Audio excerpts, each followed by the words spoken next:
what's going on? It's Bill Burr. How are you? I got the video this time, huh? Look out, Joe Rogan. I'm coming for you, man. Fucking with you. Someone will somehow try to make that negative. I'm back here at the Troubadour.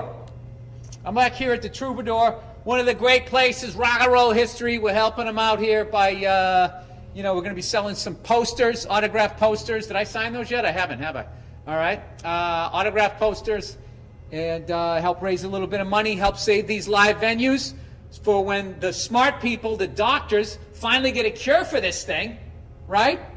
And then they can inoculate all the fucking dumb cunts who won't wear a fucking mask, who will not wear a mask. Speaking of that, I was, how do I tell this story? I'm just going to tell it. I'm just going to tell it to you. I'm going to tell it to you, and I'm going to tell it to you.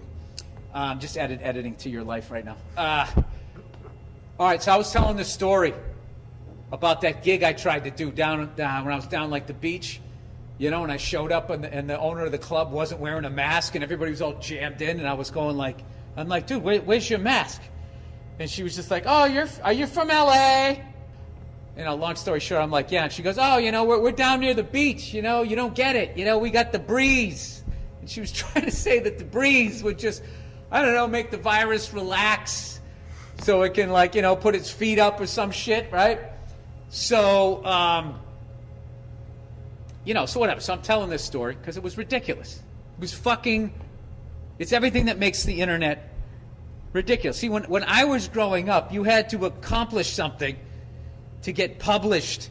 You had to demonstrate. If you're going to be a talking head, you had to get, some sort of degree, something. Now at the internet, anybody can chime in, which is fine, but the problem is everybody thinks they're smart. And the reality is if you look at your high school transcript, you weren't that smart, were you? Or maybe you were. Maybe you were the valedictorian. But what do those fucking people usually end up doing? They're book smart. If you write it down, they'll read it, and then you ask them the question, and they can vomit out what the fuck they just read. That doesn't make you smart. Just means you can remember shit. So then in life, you got all of these super smart people that got straight A's. They spend the rest of their life just running out, getting people shit, because they can remember. It makes no sense. So anyway, I'm telling this fucking story. Let's talk to this camera over here. I'm going to work it, like all the great front men that have been up here. What about the front women? This place has been sexist for years. There's never been a woman on this stage. That's why I'm down here supporting it. Kidding. So I'm telling this story to a group of people over Zoom, being safe. I tell them this story of this lady telling me, hey man,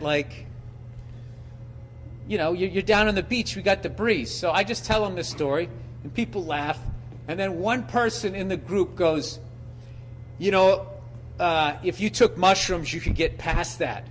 And I'm like, I didn't say what. I was thinking what, because I didn't know the rest of the people in the group, and I didn't want to be a cunt. So I think I must have said what. I go, what do you mean? He goes, yeah. He goes, you could get past that, and then you could see yourself in her. Now, all I wanted to say was that's the dumbest shit I've ever heard in my fucking life. This isn't about having empathy. This is about being a fucking moron in the middle of a fucking pandemic. I'm so sick of people taking mushrooms and then acting like they're fucking, they sat down with a Native American and smoked some sort of peace pipe and they understand how the universe comes together. If you took mushrooms, you'd realize maybe this reality is just like a dream, and like the whole relation to even like this chair. Is it an idea of a chair, or is it's just like, or maybe you're on mushrooms and I'm sober. How about that? That's what hallucinating sounds tremendous to me. I am not anti that. If I wasn't a fucking psycho, I would be eating mushrooms every day. It's just I don't need to see the demons in my head come to life. All right? They've been in there a long fucking time, and I don't want to let them out. So, but I think there's nothing wrong with doing that type of shit. I am actually envious of people that do it. Go out in the desert, man, and fucking take peyote. It sounds fucking awesome. It sounds as awesome as cocaine and heroin sound terrifying, and pills, all of that shit. It seems like there's like happy shit, cool shit to do, and then the fucked up shit, right? Because everybody I know who's sober still smokes weed and fucking takes mushrooms. As Josh Adam Myers calls it, California sober. So, anyway, yeah, I'm just getting so fucking sick of this like, I don't mind it, doesn't bother me if somebody like takes hallucinogens, but however you say the word, but just don't fucking come at me like you're now smarter. Like these fucking people are going like, dude, you take mushrooms, it like resets your brain. It's like hitting the refresh button on your laptop. And it's like, I'm sorry, and where did you go to medical school? Or my other favorite thing is whatever happened to them is now going to happen to you because it happened to them, and evidently they are the litmus test. I mean, litmus test, right? Jesus Christ. I mean, you fucking look at these goddamn scientists who are smart. Okay, they don't just torture one rat to death. They do it to hundreds. They didn't just take the shampoo and rub it in one rabbit's eyes. They did it to a whole generation. And that's why Head and Shoulders works so well. Because they just didn't do it to one fucking rabbit and be like, okay, now it works. The amount of animals that you would have to kill before you could draw a conclusion to tell me what mushrooms do to my brains is just like off the charts. And that's why these fucking PETA people need to be put down like all these dogs they're trying to save. Oh, look, here's my tea. Huh? I brought a tea, but yeah. I brought a tea bag. You know what's funny? There's no way to say tea bag without snickering a little bit. I brought a tea bag. I'll tell you what's wrong with this country. When I was a kid, a tea bag was a tea bag. It wasn't about dropping your balls in some woman's mouth you just met. Well, I'm very excited to be back here. As I'm sitting here doing this, is probably annoying as hell to people listening. Sorry. This is me. If you ever want to hear what taking a tea bag out, sticking in it. I finally learned how to drink tea. Do you know that? My dumb ass, not only would I leave the bag in there, I would also still try and drink it while it was piping hot.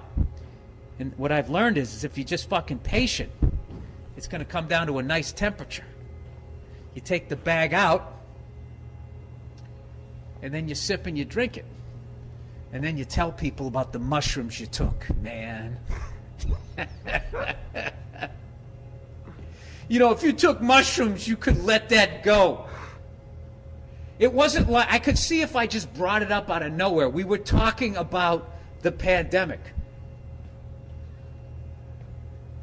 Maybe I need to take mushrooms to let this guy tell me to take mushrooms to let that go. I don't know what it is. Anyway, so yesterday I watched an amazing documentary on YouTube. I'm big on YouTube, man. I like that shit. You give them your credit card, you just fucking rent a movie. It's like $4. So I rented this documentary on Quiet Riot. I forget what the fuck it was called. It was a lyric to one of their songs that I know. Let me see what it is here. Hang on a second. Dude, it's from Bang Your Head. Bang your head. You know that song? I got the power. What is it? I got something like an alligator. Remember that? How does that? I'm a laser, 6-string and razor. He probably sang it right on the stage. I got a mouth like an alligator. The name is called Well, You're Here, There's No Way Back. And I'm like, that's an odd name for a fucking documentary. And then I realized it was lyrics to that song that I heard. Well, while you're here and there's no way back, bang your head. Right? So anyway, so I watched the fucking thing. And, Frankie Banali, rest his soul, was doing the thing. And you got to see, like, he's just one of those drummers. Like, the second he sits down, you almost hear a thud. Like just heavy fucking rock drummer. Fucking awesome drummer. And it's an amazing story of that band and that album, Metal Health, and how it kicked in the door basically for the whole Sunset Strip, and all of these bands were able to run through this porthole that they created because the album went #1. I forget the two. It passed The Police, Synchronicity, and Michael Jackson Thriller. I mean, this fucking album was huge. So it caused the entire music business industry to be like, holy shit, where the fuck are these guys from? And then they came down and all of that stuff that you've seen, all of these bands that ran through that door. I would guess anyone from Motley Crue to Guns N' Roses and all those bands that I grew up with that I loved. So it was a really amazing documentary, and the level of comedy in it is fucking amazing. Just the sheer amount of band members, the bass player, every time they go to a gig, like his fucking amp doesn't work, and it's always right as they're not, like it works at sound check, and then they'll just be like, ladies and gentlemen, coming to the stage, and be like, I got no power. Wait a minute, I got no power. So they had that shit. They had like a fucking 90 lead singers. So anyway, the lead singer dies, unfortunately, Kevin DuBrow. So now they got to get a new lead singer. So then you got to choose. You got to be like, all right, we're going to get like a proven guy, or are we just going to go out there and try and get somebody that sounds like him? So they went that road. They tried to get somebody that sounded like him. And they get this fucking dude in there who was basically painting houses. He comes into the audition and just fucking crushes it. Sounds just like Kevin DuBrow. But the thing is he looks like a fucking lobster fisherman. He's got like his hair's so it's like white and yellow. It's like hanging down. He just looks like, I don't know. It's like he looks like he played in like the NFL in the 1950s when there was the idea of face masks was just coming around, right? This guy lived a life. So they pick him. They say, you're in the band.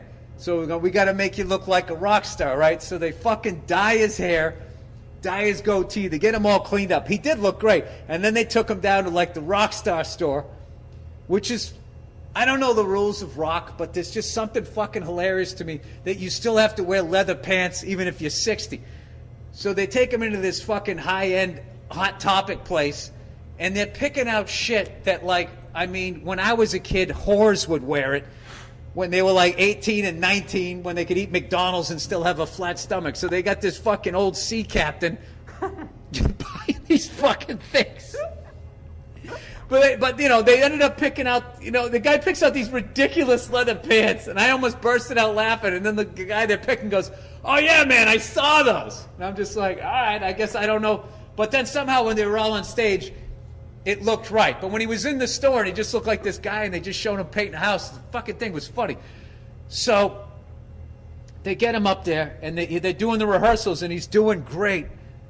I'm kind of going to ruin the documentary for you, but I just found it fascinating. So the drummer, Frankie, still has a lot of issues with, like, he came up with Kevin. They were brothers, right? They had nothing and they came up together. So they had this bond. So he has all of this grief that when he plays, he no longer sees Kevin. When I don't know, I just lost my train of thought because I was just thinking, it was just freaking me out that he was actually on this stage. Yeah, like he doesn't see Kevin. Then he had like anger issues because his friend died and then just left him with this thing. Because the fans were really fucking mean. Because at first, you know, in the emotion of the guy dying, he goes, quiet riot is over. And then 3 years later, it's like the guy's got bills to pay. He's allowed to get past grief. And then when he wants to do it again, all these alleged fans of the band start shitting all over him, which I don't get. It's like, it's his band. He gets to decide if you don't want to see it. Like, just some of the shit that people wrote was just really asshole things, right? So anyway, so he's going through these emotions of, like, missing his friend and he basically has a bunch of unresolved issues. He's an old school New York guy. So he's just, you know, paved over the emotions. So I totally related to that. And he's a fucking great dad. You know, he has a daughter. He's just, you can just see, he's awesome, right? And just the way his daughter talked about him, you could see that. So anyway, so they hire this guy. And you can immediately tell by the guy's body language, he needs to be built up. And instead of building him up, Frankie is like taking out a little bit of his anger that the dude's not there. He's just saying this shit like, you know, you're doing great in the rehearsals. You know, and we can rehearse this thing another 9, 10 fucking times, but you know, it doesn't mean shit till you get out there in front of those live fans. And I'm telling you, you know, you can have a good show and everything's going to go perfect. But then the next show could be only okay.